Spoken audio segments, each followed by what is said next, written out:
If your company is remote or hybrid, then you know just how difficult it can be to grow your company's culture beyond a pre-scheduled Zoom happy hour or occasional lunch and learn. Well, this week's sponsor is here to solve that. They're called CultureBot.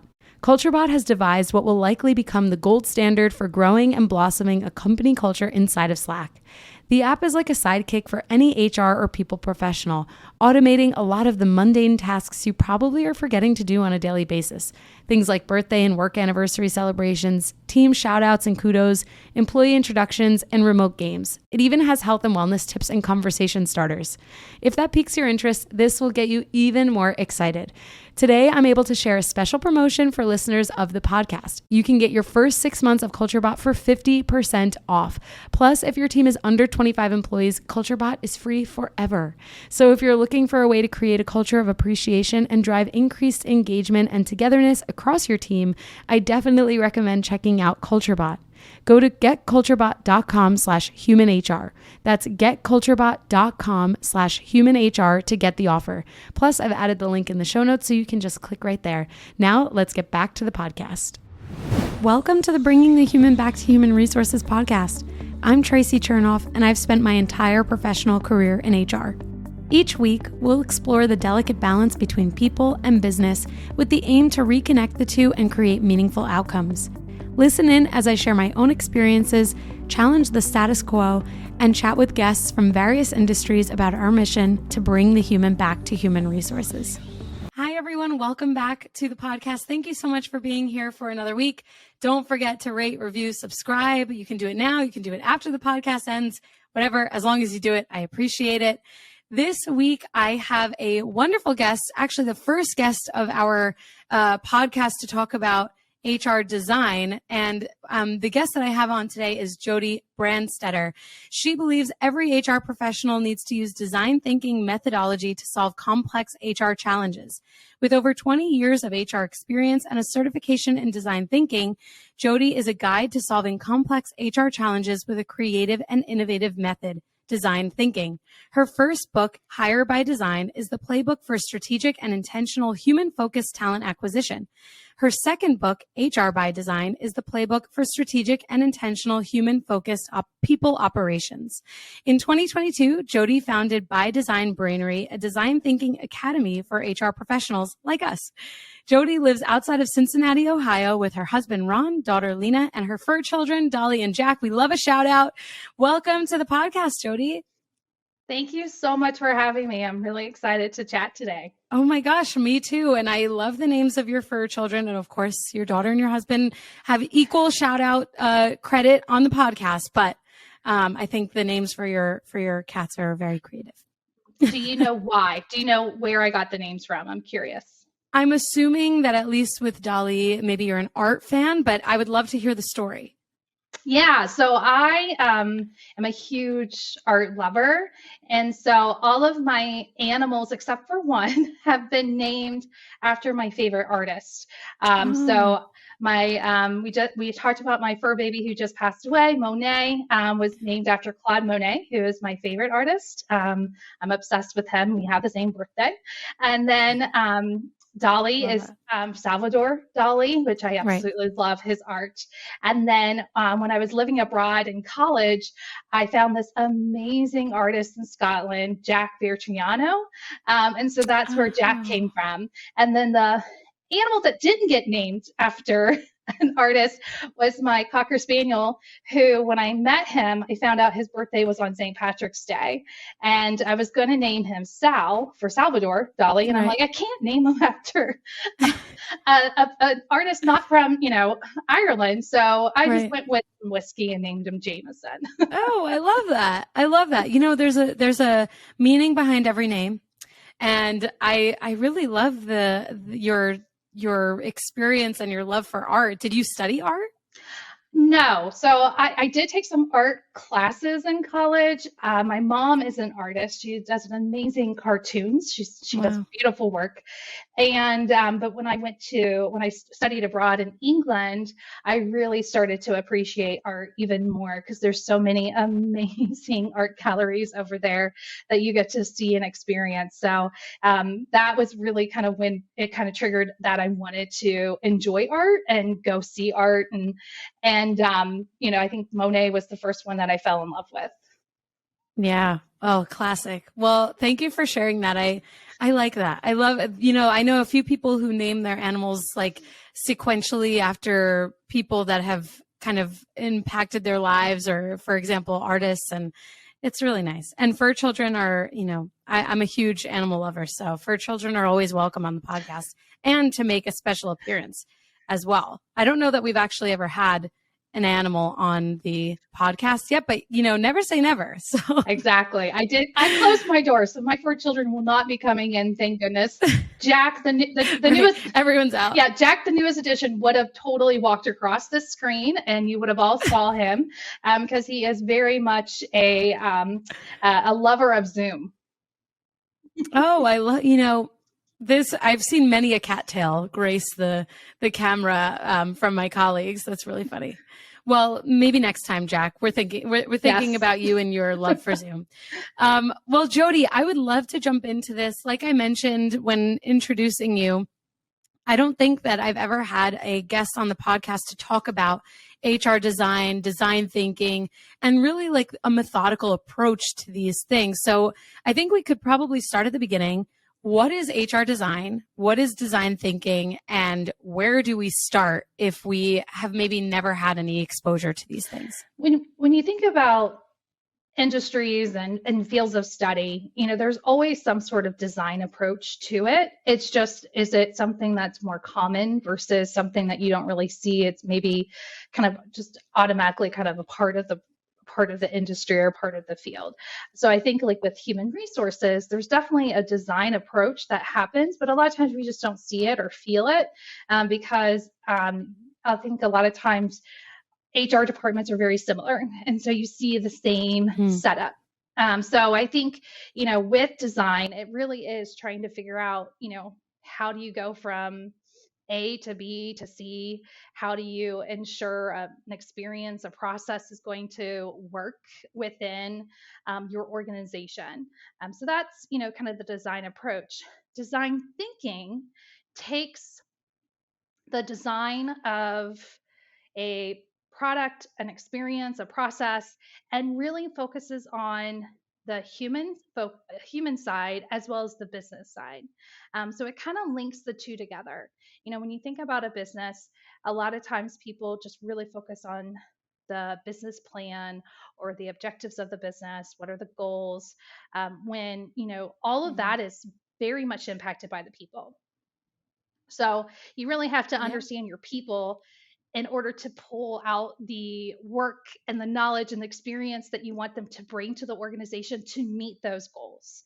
And so design thinking is a methodology that helps you with solving problems or helping enhance experiences that really work for the person as well as the business. A lot of people see design thinking mostly in app development because there's a big component, right? There's a user interface. You really need a person to want to go to that app and to use that app. So you see it more in the technology side of the world, but it works really well when there's experiences and processes within a department. And that's where the HR part becomes kind of that no-brainer that we should be at least looking at pieces of the HR area in the lens of design thinking. So looking at it saying, is this process, is this experience desirable? So does it work for the person? And then for the business, is it feasible? And is it, I already lost I always forget my desirable, feasible, and I just had it in my brain. But it really helps us not just look at one side of things. It really lets us holistically look at what we're doing as an HR department to really impact our employees as well as the business. Yeah.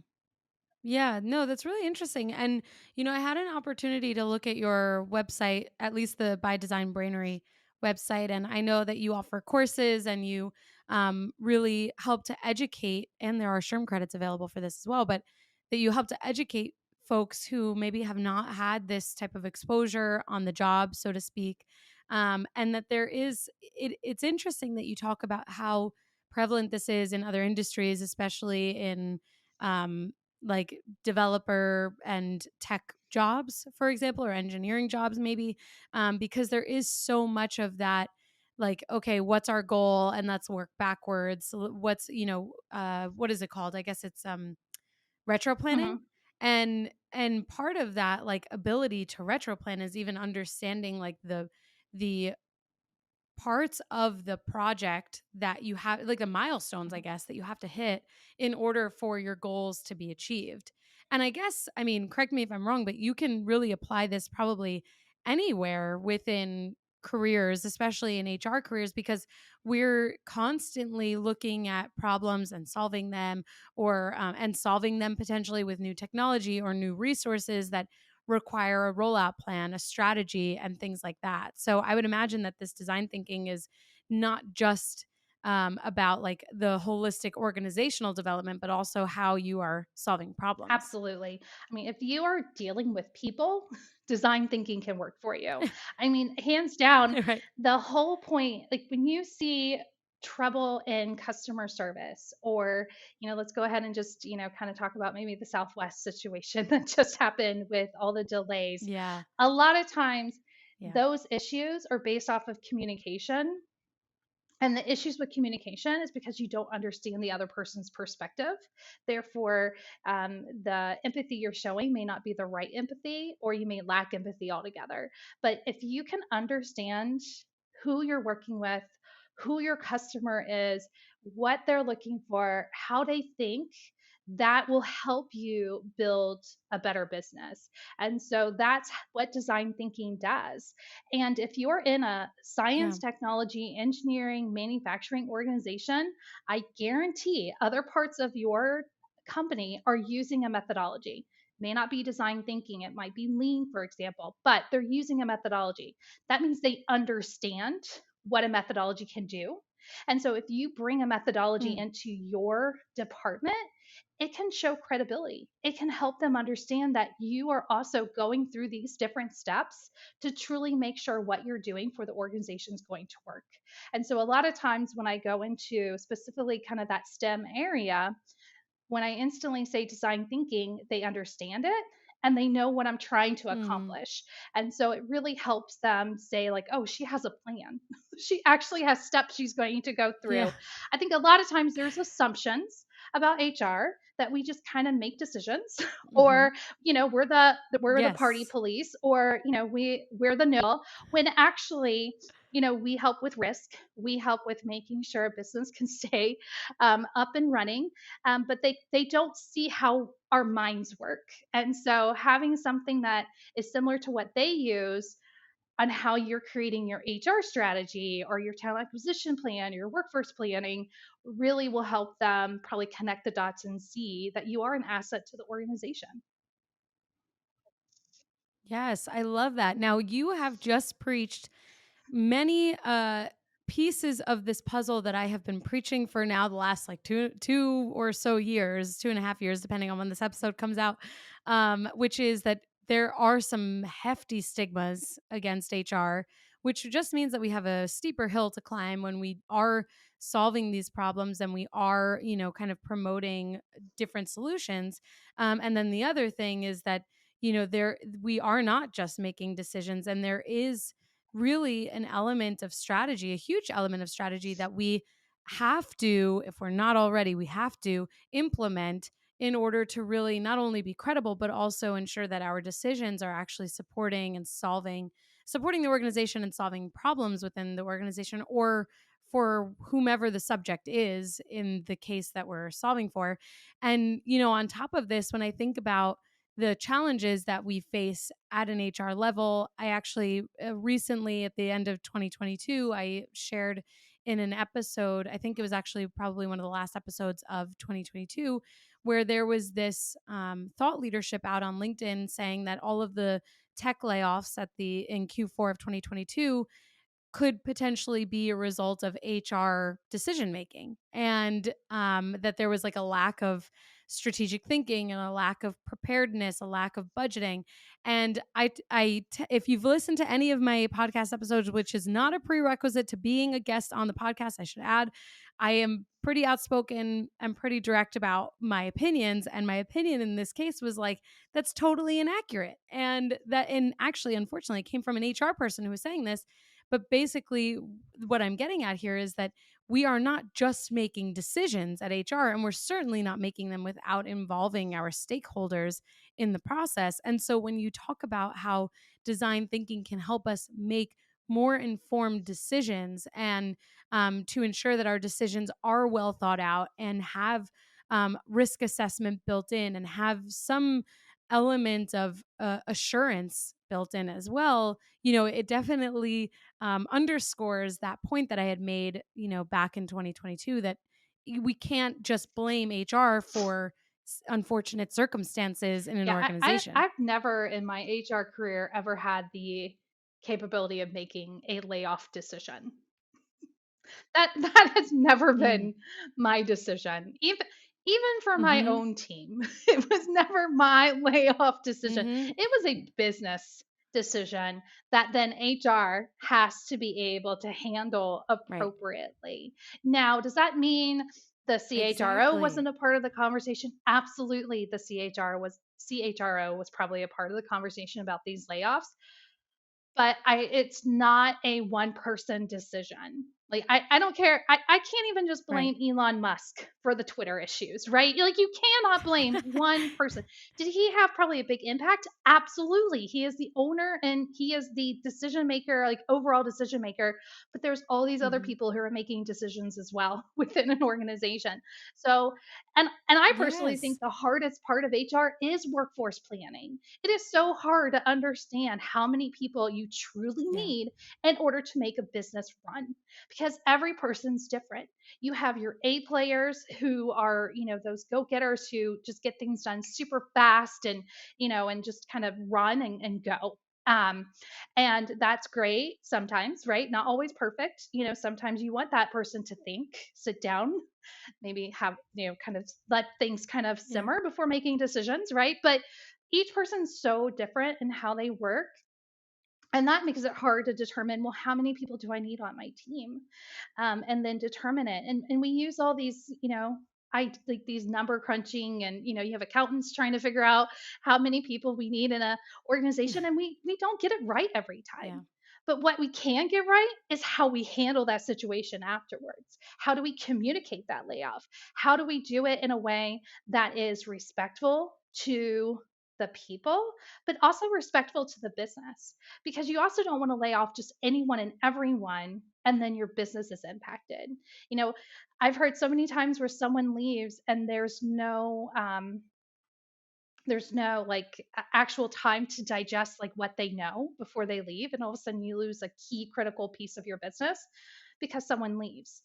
So, there's a piece to it too that could really impact the business when you do layoffs or when people leave the organization, that, retaining that knowledge is so important. So it's not, it's right.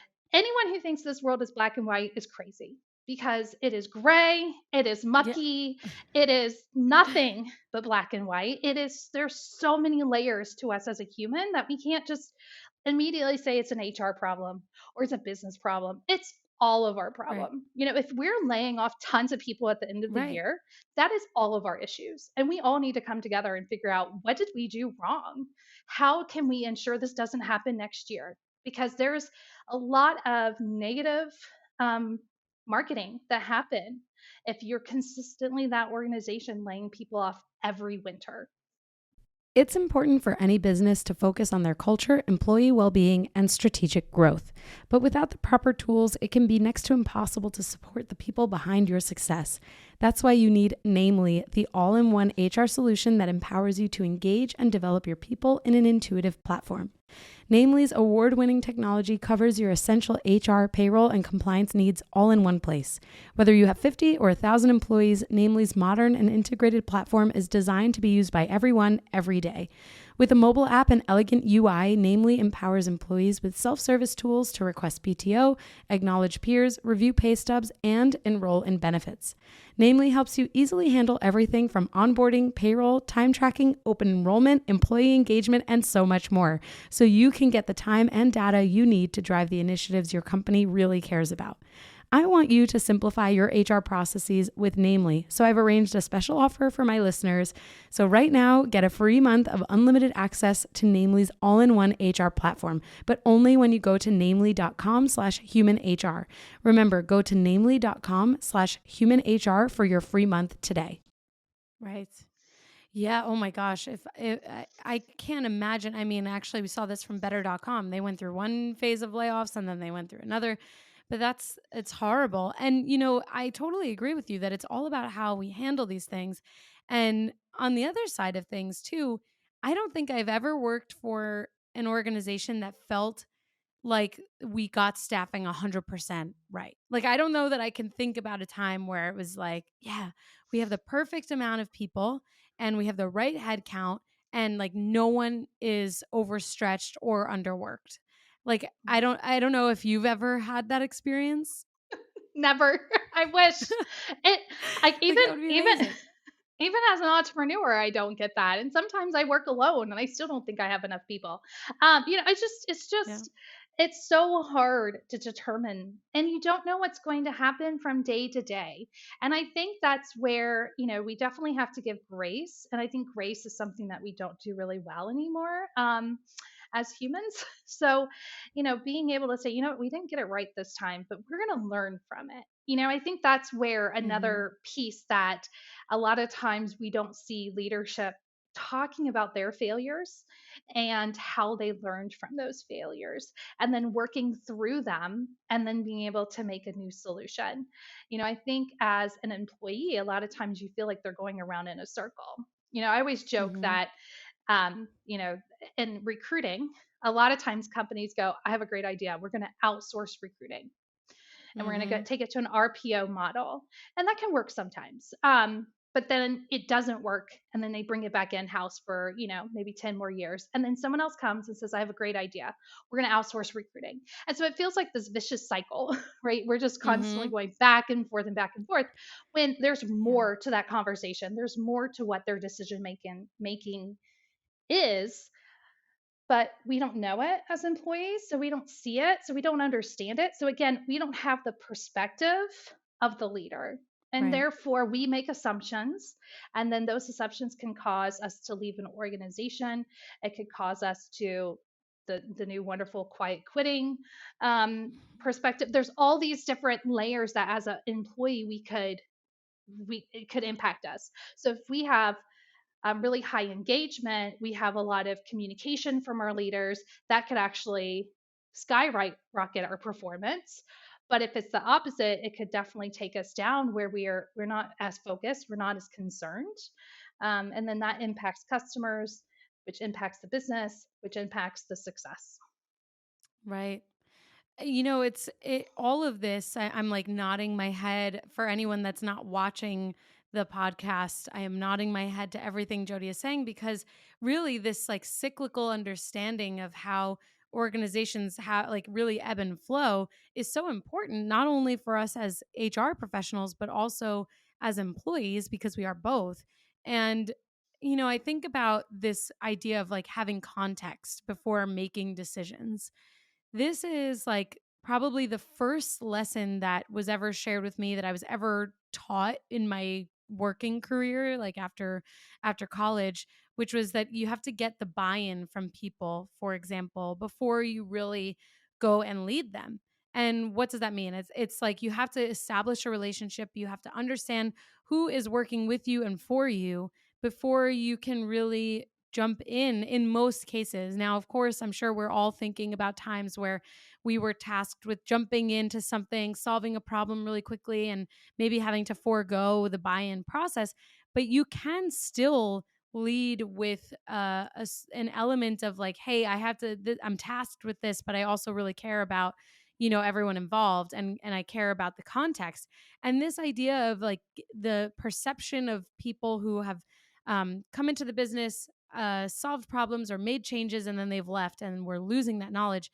That context is so important when new people come in or people are solving new problems. And so when I think about this methodology, even from a gathering information stage, it makes me think about, of course, the hiring process, which I know was a major part of your first book, but also it remains a huge challenge for all of us today because of this quote unquote tight labor market, which is really broken down into a lot of jobs, not a lot of people looking for jobs in necessarily those jobs, but then also a lot of people in the job market. And it's like this perplexing, almost like calculus equation, when really there probably is something of a simpler solution when we think about how we can design the methodology to solve these problems. So, in sharing all of that, getting the context, the hiring piece, like what are some pieces of advice, I guess, that you have for folks who are challenged with needing to solve these major problems that potentially have not been solved for possibly over a year? What do they do? How do they take a new approach? Yeah, I think that there's so many challenges that we have right now in people Yes. operations and in business. I mean, we have the technology boom, we have, yes, the skills gap, we have limited, people that might want your position. Um, I think Right. that, I've been in recruiting for over 20 years, so I've seen a lot of the changes. Like I started off with a fax machine getting resumes Mm, to, wow. to today where, someone could text me and I could use that as the resume. It's just crazy to think about all the changes we've had in 20 years as an organization. And I think that, when you're looking at some of these challenges, it's nice again to have a methodology, a process to kind of filter the challenge through. That way you can really come up with some really creative, innovative ways to solve these problems. And so like Hmm. with the design thinking approach, there's really kind of three key areas. The first part is understanding the audience. And I think when you look at the hiring challenges, you know, I always joke, like, they always say, there's always that joke, like, how many people does it take to, do the light bulb thing? And Hmm. I always joke, it's like, how many people do you need to, talk to, or how many candidates do you need to hire a person? And the answer is one. You need one person with the skill set. And so a lot of times we're so focused on, I need to see three people, I need to at least talk to five people, I Hmm. need, when actually it's like, okay, if we can change that mindset, I think that would help recruiting a lot. And if we could get hiring managers to realize that the first person might be the best person and just to go with it, like there's, we don't have to compare Yeah. and contrast every single person that goes through the This hiring is a process. really, yes, this is a very compelling point. That I have seen so many hiring processes delayed because there's a fear that there's someone better out there. Who Yeah. cares? There might be someone better out there. But if you've got a great candidate, hire them, for God's sake. Yeah. I mean, I can't tell you how many times that person leaves. That person gets another job. Yeah. And then instead of finding a better person, you're actually stuck looking for 30, 60, 90 more days when you had the person immediately. And you know Hmm. what that actually means? And I'm going to cuss, so I apologize. So I'm going to go ahead and let people know ahead of time. That means you have a damn good recruiter. That's what you have right there. If the first candidate is the best candidate, you better retain that recruiter because he or she knows what they're doing. They know who Hmm. you are, what you're looking for, and who's going to be the best fit for you. And they found that person and delivered it immediately to you. That is phenomenal work. That does not happen very Yes. often. Instead of being concerned about it, you should applaud it. You should be like, oh my gosh, you're amazing. Thank you for finding this person so quickly for me. And that you understood exactly what I was looking for. That's actually really good work. It's not, it's not like we Yes. literally, again, a lot of people think, recruiters just, somehow poof, candidates come and they deliver them to you. There's Mm-hmm. so much work to find that really strong candidate. And if they do it in the Yes. first round, oh, keep that person, make them feel good about themselves. Yes. They are a wonderful recruiter. They are magic. Let them do their magic. But Yes. sorry, we went on a tangent. Like that's one of No, I love that. my biggest pet peeves, because it is like I see so many, and I will say, within my clients that I work with, I have seen a shift. I have seen a shift where they are starting to recognize that it's okay to hire that first person. So I think having this experience of the lack of candidate pool, for them, has really helped them understand that they can't, just, consistently look for the next best thing. If they have a really good candidate, they go with it. But Right. if we go through Uh, that, it's not, like you said, it's not magical what that recruiter did. What that recruiter did was they understood their audience, which is one of the first steps in design thinking. And so for that person, they understood what the hiring manager was looking for, what the business needed, in that role. But they also understood the candidate's perspective, what they needed in a role. They were able to be that matchmaker to find the right person for the right role, for the right hiring manager. And so that's really big. If you can just do the understand your audience step in design thinking in HR, you're just going to be in this different level of being able to serve your organization. And then the second piece is the brainstorming, giving yourself the ability to think outside the box, be creative, come up with all these different ideas and kind of figure out which one's the best one to, maybe move forward with. And then the third step I think is really important is yeah. the iteration of design thinking, which is creating a prototype. And whenever I say prototype, a lot of times I see HR people freak out, like, oh my gosh, she's talking technical. A prototype is is a draft. It is a mock-up. It is a Excel sheet with your process on it. It's just a super easy way to get that idea out for people to review. But doing that and gaining feedback again really helps you solidify a solution that's going to work.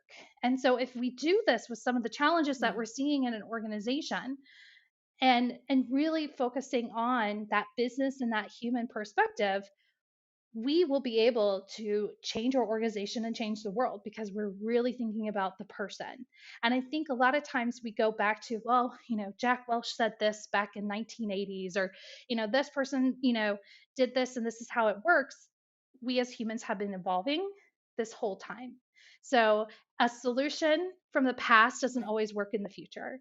So that's where this creative, innovative brainstorming ideation piece is really impactful, because that's where you can really maybe come up with a solution that's going to work for today. I love that. And it's really a great point that just because it worked even 6 months ago potentially doesn't mean it's going to work today. And how do we continue to learn?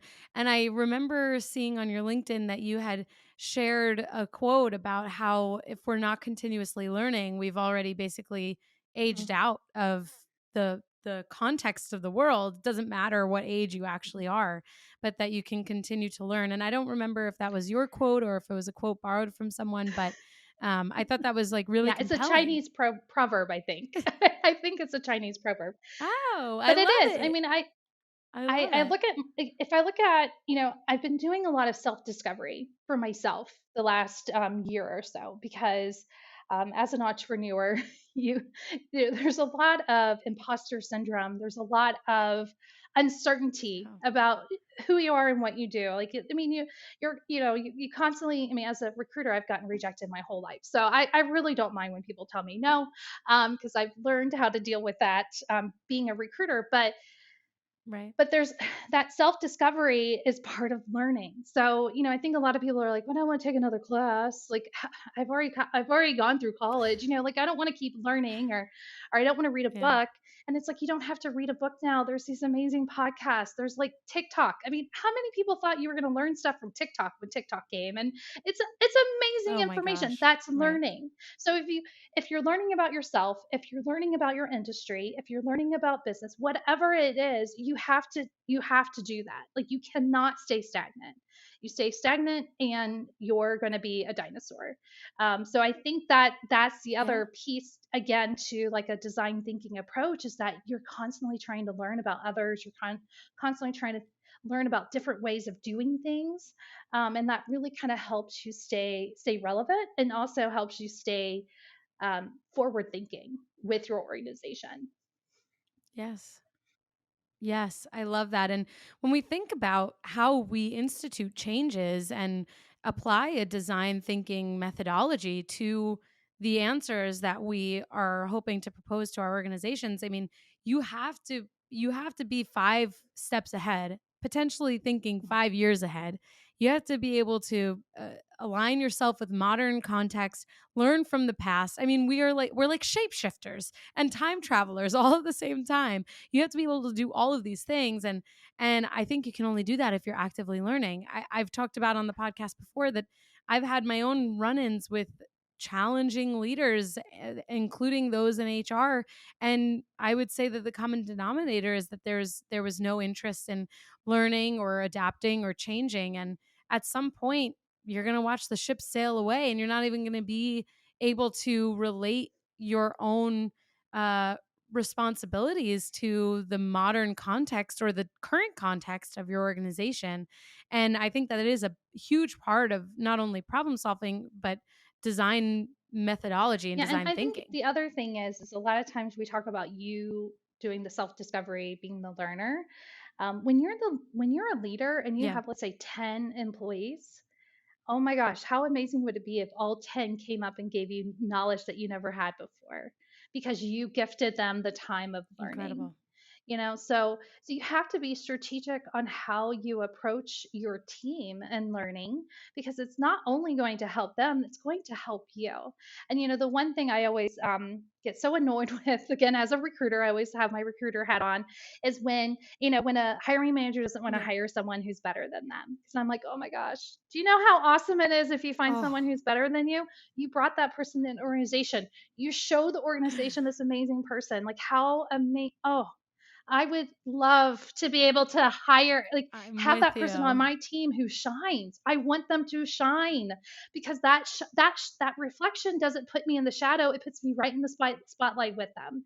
So if you're thinking like, oh, if I give Joe Schmo Right. or Jane Doe that opportunity to learn, and they're going to, bring all this new wealth of information, and it's going to, rain on my parade, then you're never going to be a solid leader.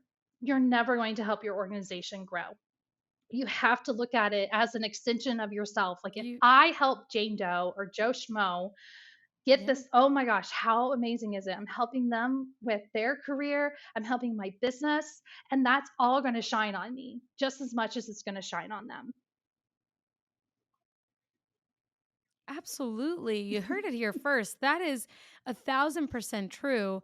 And really, quite frankly, if someone is threatened by someone smarter than them, then I mean, they are just not going to grow, and they're probably going to stay stagnant their entire lives. There's always going to Mhm. be someone smarter in the room, and those are the people that you want. You Yeah. want to learn from those people, whether they work for you or you're working for them in the moment. I mean, we have to be able to see beyond the tips Mhm. of our nose, really, or noses, and be able to see where value is added and not feel so easily threatened by people who might have better answers, better ideas, have a better background. Like, those are the people who are going to change the organization, and or at least influence the organization with others. And I think you brought up a great point that when we think about who is getting the recognition there, obviously the person who we're talking about here, the hiree who is smarter than us, they are getting the recognition, but the team is also getting the recognition, the department that they work for, the organization. I mean, it's better for everyone to really have this thought process and this ideology that you are not the smartest person and your ideas are not the best. And we have to kind of check our egos at the door in order to be Yeah, able to think that absolutely. way. And it's so interesting, Have to do again, it. to think about this, because again, it's always goes back to the other person's perspective, being understanding of who they are, Mm-hmm. and helping, also understand who we are too. Like having that knowledge is so powerful. And I think about, again, through my self discovery, like one of the things I've always had a hard time with is delegation. I love doing everything myself. I'm such that type A doer person. Mm-hmm. But I have to sit back and think about, do I always want to be the doer? Do I always want to be the doer? Or would I rather have an extremely smart person on my team who I can delegate some of these pieces to, so that I can be strategic, so I could be the visionary, so I can, retire? There's so many other, like if you take that and think about it in a larger frame, you're going to see that it's going to be better for you in the long run. It might be hard. You might. Mm-hmm. We're always jealous of jealousy is part of our, again, about human nature. But if we can overcome that and accept Right. that, someone is better than us, and that's a good thing. And how can we help them continue to be better? How can we keep them engaged and excited and wanting to work with me? Then I might get to retire, or I might be able to move into this really cool role I've always wanted to be in, but I've only been the person who's been able to do this job, right? I mean, there's so many things that you could be helping others that Right. also impact you. Absolutely.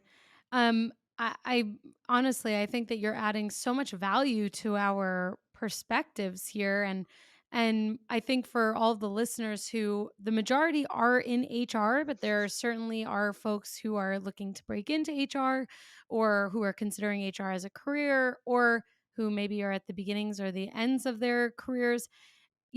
This understanding that we all as human beings bring different strengths and opportunities to the table, and there is this, it's almost like a song and dance, like there's a way to tango with one another. I always have some random analogy for everyone every episode, I feel like, but there's always that having to feel someone out and figure out, like, what are they really good at, what are they maybe struggling with, do we put people in positions that adhere to their strengths? How do we grow their opportunities so that they become less of an opportunity and more of a strength, right? And like all of this, like awareness that we have to have about human nature does help us in making those decisions. Now, I want to shift gears a little bit because I have a bit of a methodical question. I get a lot of messages about HR being very lean, and people writing in saying, I'm a team of one or I'm a team of three, and there's so much work to be done and there aren't enough of us. And we've already talked about how organizationally you and I have never, ever, ever experienced a time where, as far as staffing goes, we felt 100% staffed at the right moment, in the right way, with the right staffing methodology. Now, how do we apply design thinking to a department like HR that is so often understaffed, potentially more understaffed than any other understaffed department? And you can look up online, like, what the head count to HR professional ratio should be, and there are all these different answers: 150 employees to one HR professional, 300 employees to one HR professional. I couldn't imagine having 300 employees and being the only person, but nevertheless, what have you seen from a design thinking perspective? What have you seen work in this type of instance where someone is trying to influence the actual headcount and development of their department Yeah, I as an think HR that practitioner? the first step I would do is really understand the blueprint of your HR organization. What what is your team, or what are you, if you're an HR person of one, responsible for? Like, what are the key pieces, key initiatives, or key areas? So, it could be comp and benefits, recruiting, it could be employee retention. I mean, there's so many different parts of HR, but what are you or your team responsible for? And then I would look at, okay, what do we have to help in those areas? So if we go with my love of recruiting, it could be like, okay, well, we have an applicant tracking system, and we have, let's just say, staffing vendors that we use occasionally. So that's the support we have in that area. Okay, is that enough? Does it work? Are we totally utilizing those two items? So are you, as having a consulting business, I work with a lot of companies who ask me to hire for them, and I'm finally retiring from hiring. Like, I'm finally taking my recruiter hat off and putting my teacher hat on. That's what By Design Brainery is doing for me, professionally. But a lot of times we don't utilize what we have to the fullest. So that would be the first thing I would do. Are we really utilizing what we have? So it could be looking at that applicant tracking system and saying, what automation is there? Is there anything that we could be doing there? Or, Mm-hmm. can I, do we need a new one, or do we need an addition to, right? Like right now, like if you don't have a text messaging system for you, especially if you're hiring in bulk, that's one thing that can save you so much time and effort, so that you can get a hold of people, for example. Like, that's one technology I would be looking at if I was Yeah. a HR department of one, and let's say I'm in manufacturing. I would be like, I need something to help me with text messaging people. I can't just use my phone all day, like that's not going to cut Right. it. So, so I'd be looking at that. How can I use those to the fullest? And let's say that's still not enough. You're still overworked and exhausted, burnt out. That's when I would be looking at this. And there's an amazing book called The Big Leap. And it has this concept that I truly believe in, where you have these different levels of, I guess, competency. So they're called zones. There's zone of incompetence, which means you can't do it. Like, you have no knowledge. I can't ice skate. Never going to. That's a zone of competences for me, as an example. Then there's zone of competence. You know how to do it, something you can do, but you're not really excited about it. That's laundry for me. I can totally do laundry. I know I need to do laundry, but I'm never going to own a laundry mat. The third level is your zone of Mm-hmm. um, expertise. You can do this in your sleep, right? This is stuff that, that's recruiting for me. I can do that in my sleep. I've been doing it for 20 years, but it's not my passion anymore. Okay. And then there's your zone of genius. And that's where you take that expertise and you love it and you nourish it. And you just like, oh, I just want to be in this all the time. And so I would be looking at that saying, okay, what's my zone of genius? I want to try to get in that space as much as I can. I understand I'm going to have to do zone of competence. So that would be like payroll. Like, I know I'm going to have to do payroll if I'm an employee, HR office of one, right? But I might be able to outsource some of that. Or, so I would look at Right. my zone of genius first and say, this is where I really want to spend most of my time. And then look at what, probably I would try to get rid of some of your zone of expertise, just because it doesn't light you up anymore, and try to delegate that in some way. And so that could be a person, that could be a technology, that could be outsourcing. It could be giving it back to the business, right? And then these are things I have to do that Mm-hmm. are required. This, I have to do these pieces. So I would just really look at those pieces and see how can you delegate or add something to kind of take away those pieces to help you as well as your team be in those areas. Because what's really cool is your zone of genius is not the same as anyone else on your team. I guarantee they have something else. They have I something love else they're that. And it's so passionate true. about, or it could be that you both have it, and that's where you collaborate. But there's other pieces that you delegate. Right. And how would you say that that changes as you move between organizations, which we know people are seldom staying in the same place for much longer than 2 to 4 years, depending on the industry? How not, I guess the question is like a two-part question. How do these zones of knowledge change? And I will make sure to link the book in the show notes for everyone too. I haven't read it yet, but I remember from our first conversation that I have to read it, and so this has reminded me that I have to read it.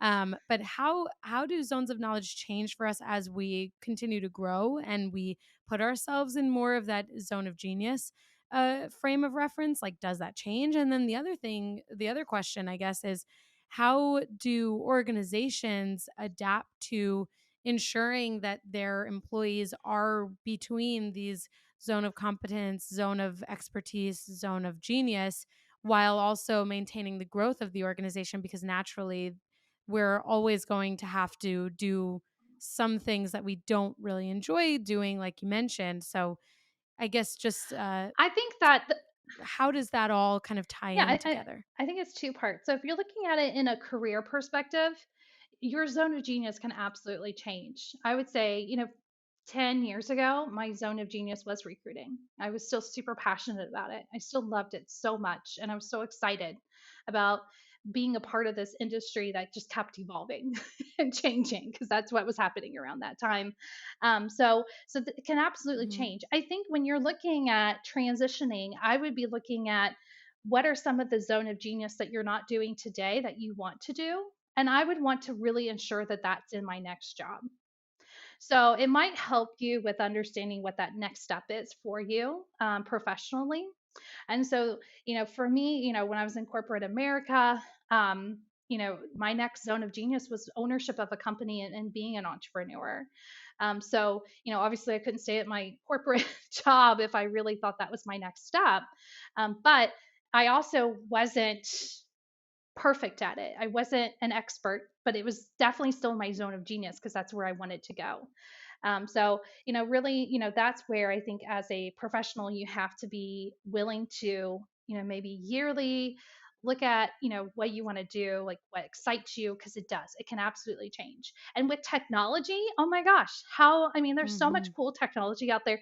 Like right now, like for the past, I would say year and a half, I have been like totally nerding on canva.com.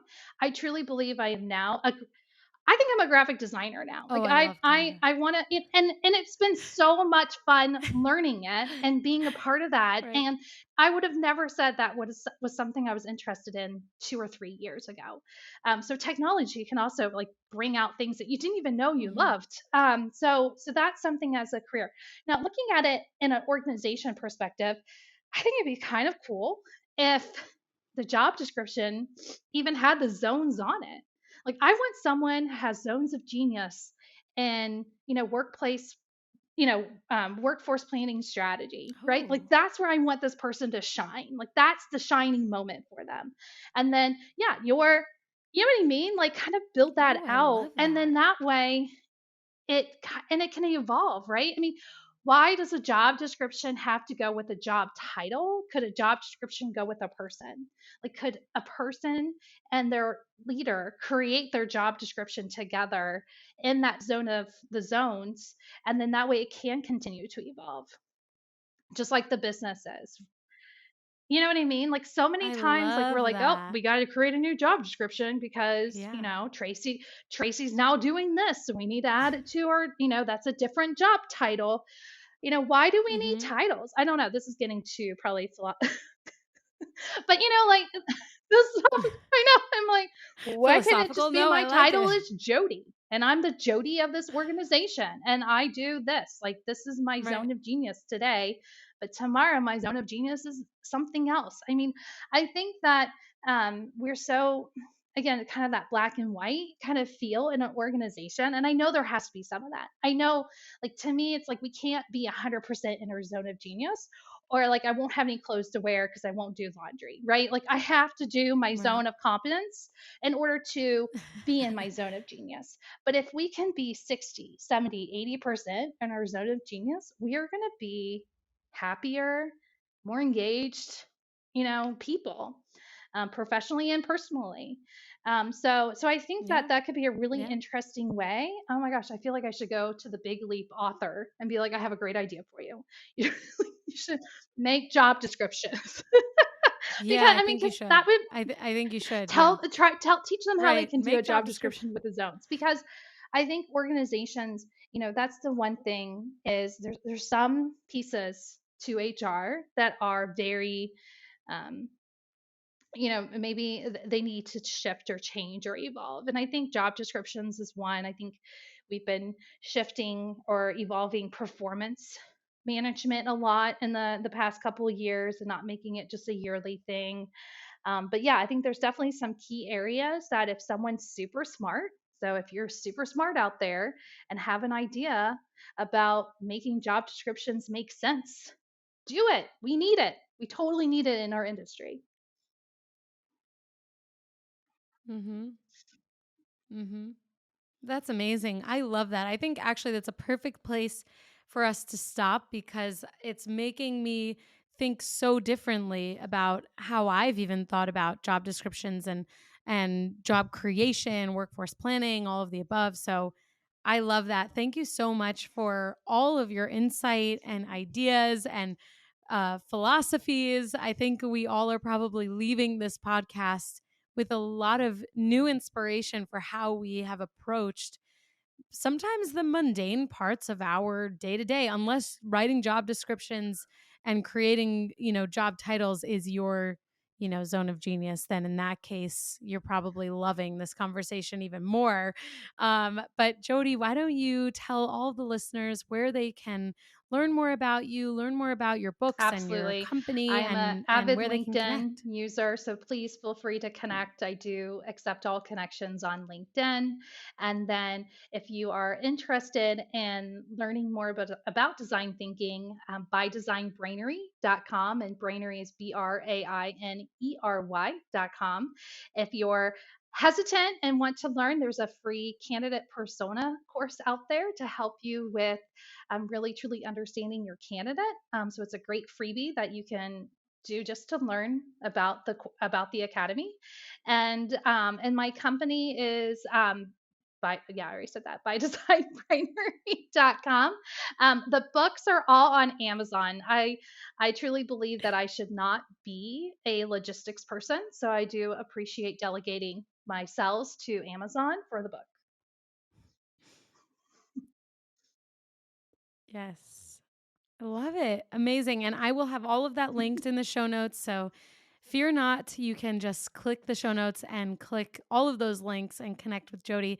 Jodi, thank you so much for being our first design thinking philosopher I on the will take podcast. it That's in what a I'm calling you heartbeat. I today, might if have to that's change okay. my LinkedIn tag to say that. I love it. But this has been a great conversation. I love your podcast. I I love it. love these ideas and twisting and turning on HR and Oh, trying thank to you. discover how we can make this a better industry. I love HR and I want us to be the best industry we can be. Yes. Amen to that. Thank you so much, Jodi. You're welcome back anytime, of course. Thank you. And I'm sure we'll chat soon. Thank you so much for joining us today. Hey, just before you go, don't forget to subscribe to the show so that you are the first to hear when an episode drops each week. And maybe leave a 5-star review and a comment about how much you loved this episode. Plus, if you have someone in mind who would really enjoy this episode, make sure you share it with them. Thank you so much for tuning in, and I will see you next week.